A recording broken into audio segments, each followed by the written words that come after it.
I don't think marriage is about happiness. I do think it's about duty. But then it's okay to be like, maybe marriage doesn't actually suit us anymore. I mean, what is marriage? It's supposed to be a commitment for life. Well, there are actually numerous ways that you could describe it, because one of the things that I was learning the other day, marriage is also a legally binding contract. So there are legalities to marriage. Then there's also, emotional and physical aspects of marriage. You want physical safety, you want emotional stability, Mm-hmm. You want financial contributions. I actually often say that about parenting. You need to provide a child with emotional stability, physical safety, and financial contributions. And I also think that there are many parents that give their absolute best to raising their children. And then there are people who give their absolute best to their business, to their craft. Why are we not doing that in relationships? I don't understand that. Like, you would never have, I agree, like, a toxic relation. I don't really like the word toxic, but you would never stay in an unhealthy relationship dynamic if it wasn't working. Why would, I think I have a theory, because actually with somebody today I had this conversation. People will make sure they're on their best behavior and bring their best to their work, but they don't do that for their relationship consistently. And that's just so sad. Where's the effort? Where's the romance? Yeah. Where is the specialness? Like, my nephew is 21, and I was hanging out with him a few weeks ago, and him and his friends said something about girls, and then they said, yeah, but they all cheat or something. And then my nephew was like, yeah, but nobody really is in relationships anymore. Like, nobody is in. Yeah. But it's like, I also think like social media, and maybe slowly from the time where we had the Vine, which is, I think, 6 seconds. Yeah. Right? Yeah. I feel like our attention span has just gotten shorter and shorter and shorter. And on one hand, yeah, you should have zero tolerance to bullshit. But unfortunately, relationships are messy. And all relationships will have conflict and some bullshit. So how do you deal with that bullshit? And where are the people that are like, you know what, this is really hard, but I'm going to stick it out because this person really seems worth it. I'm not going to get on, a Tinder app or whatever, because I've had one argument and she's pissed me off. Let me just quickly find another girl that is so easily replaceable. Like, I think if you want genuine connection, deeper connection, more meaningful relationships, you're going to find someone who is brave enough to, get to the stormy waters with you and get through them. I completely agree. This is my thinking on this now that it's evolved to this point, and it may continue to evolve. I may think something different.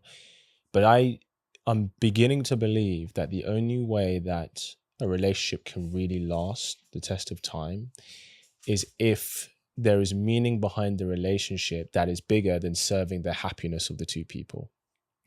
Because there are going to be times, if you're going to be a long-term relationship, there are going to be times where you may love each other, but you don't like each other. 100%. There are going to be times where you may actually be unhappy within the relationship. For years and sometimes decades. It might be the case.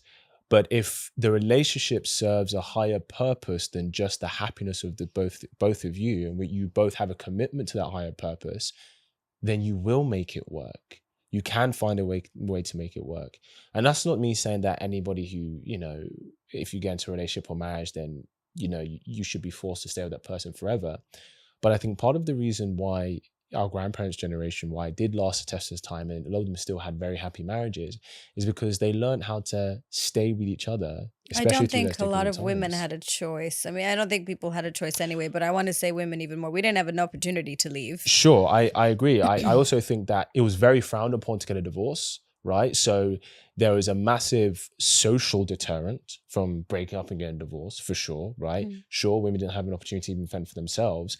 But I think maybe this is a reality of human beings. I'm not saying that we should do this, but I'm just asking the question, just from my observations, that maybe that because we can be so loyal to how we feel and what makes us happy, it can mean that we actually don't commit to doing the work that needs to be done unless we're kind of, I don't want to say forced to, but unless there is very, very high incentive to not do that. So like, well, again, where's the village supporting you in your relationship? I think people had that back in the day. Oh, you're True. having I think trouble. You're that's having a some factor, trouble for in your sure. marriage. Okay, let's lift you up. Is there anything that we can do? We don't have that nowadays. We have these couples on Instagram saying, "Oh, look, everything is so fucking perfect," and behind doors they hate each other. Yep. You know, like again, this illusion that everything is okay when it's just not the reality of it. We're not okay. Like on a bigger, the chances are that you're not okay. It comes in waves, for sure. The example I would give is like, it's like people working, right? The reason most people work isn't because they really want to be a productive member of society. The reason most people work is because they're avoiding the consequence of not being able to afford to live. Mm-hmm. They're avoiding the consequence of not living on the street. They're avoiding the consequence of not being able to, have a level of comfort and have food on their, food on their table, water on their head. Heat or eat, right? Right, exactly. Because if we said to people, okay, you know what, guys, living is paid for. What percentage of the population would still choose to be a productive member of society?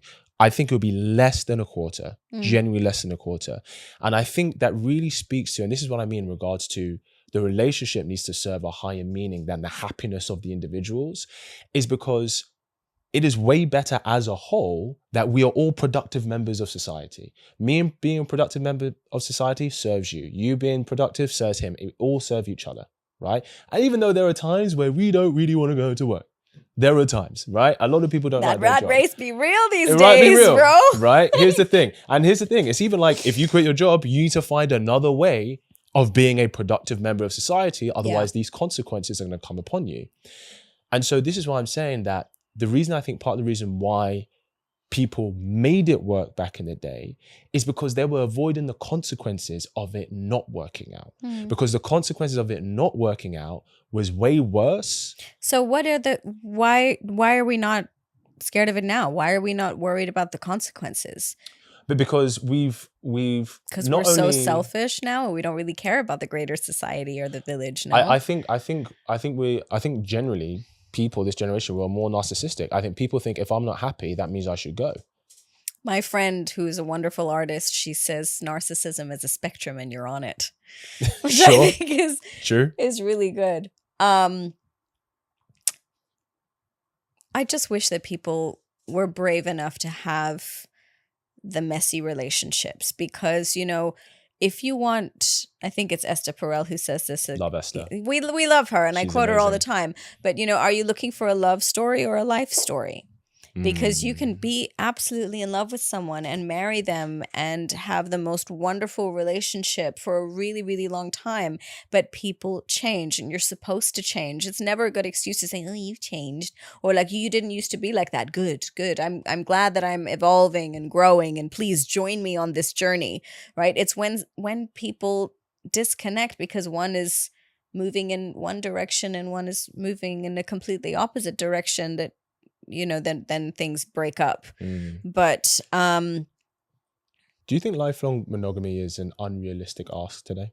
I don't think it's unrealistic, especially if you're coming from like religious and very traditional backgrounds where it means so much to you, where it's not an option to divorce, it's not an option to be rude, dismissive. It's not an option to cheat or to put your hands on each other, to be disrespectful, because some of these communities, will enforce it on you, and that's terrible. But other communities, the village is loving. It's a loving place. Very and true. You still have those people, the men that want to be the providers and protectors and the women who want to stay at home and be nurturing and mothering and loving and provide that safe space for the stressed man to come home. Yes. There are still people who value that. But I think, again, we're changing to a place now where I think as long as you're honest, your relationship has a much higher chance of surviving in a good way.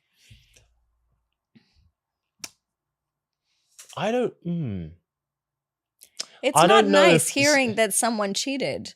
But it's not nice, for example, hearing that your partner cheated. But if you can have a really open, honest conversation and get all your feelings out on the table and listen to listen and embrace and accept how much you've hurt the other person, then maybe there is a chance for you. But people don't do that. Shit, I cheated. Let me just, make sure that, the trail is not, she can never find out, and, I'm going to do everything. But then never ever disregard a woman's intuition. She knows. Sure. And I think probably more women know even without evidence, because that intuition is a thing. Men are bad liars at times as well. Like, you're not great liars. You're an actor, so maybe you're a little bit different. Listen, actors, we can't be trusted, we cannot be trusted.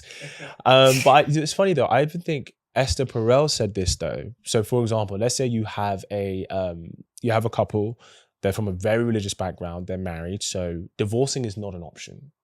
Let's say where the husband has cheated and it's playing on him, his guilt, all of that. And she even says this, that when it gets to a point, because if he knows you're not going to get a divorce, she can't leave you for whatever reason, because community where she can't leave you. You telling her that she's cheated, all you're doing is alleviating the guilt, that burden, now onto her. And so in that situation, it may be best for him to not say anything and for him to bear the burden, not to put it on her. I don't disagree at all. Do you see what I'm saying? I do. Especially if you can't. I do. If you can't leave. there was, when I was married. Doesn't make it okay, by the way, but you know what I mean. It's the dishonesty that is not okay. It really. Him cheating is wrong, but I guess should he be honest? For his religious backgrounds, yeah. Should he be honest and tell her though? Again, it's really leave? Each to their own. It's each to their own. Yeah, it's true. When I was married, my husband was, had a very successful client and was traveling all over the world. And I think we had a conversation where I said, if you're across the world at a fabulous party in the Hollywood Hills and Kendall Jenner walks in with all her lovely model mates and you're having a good time and you struck up a conversation with someone and there seems to be a genuine connection and, like I said, you're looking at the stars, you're in some beautiful mansion, you're halfway across the world, and don't not have a beautiful experience because you're worried it might hurt me. Just do your thing. This is for me. Hey, listen, sure, they don't make them like you anymore, girl. They do not make them like you anymore. I want to say, it's how I felt in my marriage. It's not for anyone else, and I know that there are people who definitely wouldn't understand it. Sure. But I said to him, I'm at home, I'm safe, I'm with the children, everything's good. And you go and you live your best life. And don't ever, ever let me find out about it. Because if I find out about it, you're screwed. I'm going to be so annoyed with you. What is wrong with you?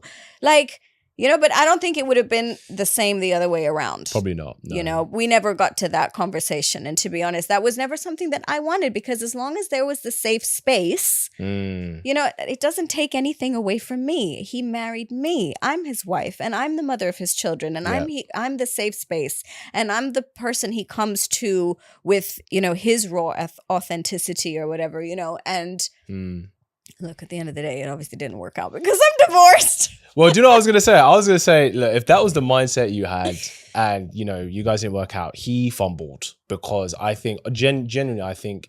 People fumble. Yeah, I think he fumbled in letting you go. If that was, if you had that mindset and stuff, then... I ran. He definitely... Well, fair enough, he should have been delivering if he was given that. I have nothing but the utmost respect for this man. I still... There are people out there who absolutely hate their husband or the father of their children, and I feel very, very grateful to say that he's not great, but he's not a terrible person. I look at him, he has intelligence and he has very good parts about him. I think if we said that there are parts to people, if we're like a puzzle, there are some parts that you might not really like, but there are other parts that you really, really love and they make sense for you. Yeah, you chose him for a reason. I did. I chose him for a reason. And I do believe that he was my soulmate. I believe that we get many opportunities to have soulmates. They don't only come in romantic relationships. They come in the form of parents or friends or, cousins or whatever. I believe my children are my soulmates, we're like 7 billion people on the planet.